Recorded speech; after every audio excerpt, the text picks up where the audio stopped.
Joining us now for more is one of those 6 Democrats who voted with Republicans to reopen the government, Congressman Adam Gray, who represents part of California's Central Valley. Thank you so much for your time, Congressman. Your name wasn't on the radar to vote yes. Why the yes vote? Well, actually, didn't support shutting down the government in the first vote. I abstained from that and was concerned about a government shutdown. And it became pretty clear during this government shutdown, the longest in U.S. history, that the president and the Republican majority were, really comfortable putting the most vulnerable Americans at risk with the SNAP program and some of these other important funding programs. So it just felt immoral, frankly, to continue with it. And the fact that the Senate was able to negotiate a deal that took those people out of the middle, that actually funded those programs for a year, and gave us an opportunity over the next 60 days to try hammer out a solution to this healthcare crisis. And obviously, in Washington, where government shutdowns seem to happen over and over and over again, there's always another opportunity at the end of January. But for the time being, I think we've done some good things for federal employees, for people on food assistance and veterans and others. Give us the behind the scenes. Is there a roll call? Do you call up Hakeem Jeffries and say, hey, I'm actually going to vote yes on this? How does that all work?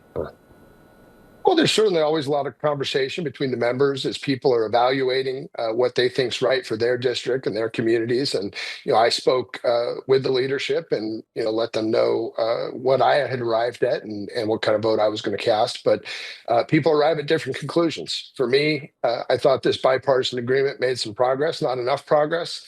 But I've spent most of my career, both in the state legislature and now my first year in Congress, trying to foster bipartisanship. And I think, we got a bipartisan solution out of this shutdown. Let's get a bipartisan solution on healthcare in the next 60 days. And, we made progress this morning. We got an actual letter signed by Republicans and Democrats in the House to the Senate saying we need to get something done by the end of the year. So I think we're already making progress. And most importantly, we've protected the American people from being treated as pawns in this kind of political game.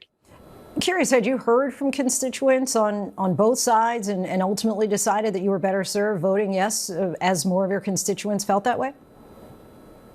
Yeah, I'd heard from a lot of people that were concerned about what's happening in our food banks, veterans concerned, small business owners concerned about not being able to access resources at the SBA.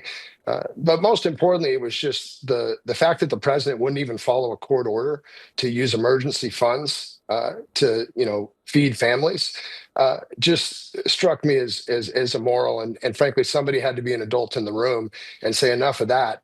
Let's protect these folks. Let's keep the argument going on healthcare. And I intend to do that. In no way am I standing down on, I actually introduced the bill this summer to repeal the Medicaid cuts, to permanently extend the tax credits. I hope we can find some kind of an agreement that Republicans can sign on to and actually make sure we're protecting people's health care. Republicans have suggested that those who voted no weren't being adults in the room. Would you agree with that? No, I think people arrive at their own conclusions. And I think what's happening with healthcare in this country is deeply disturbing.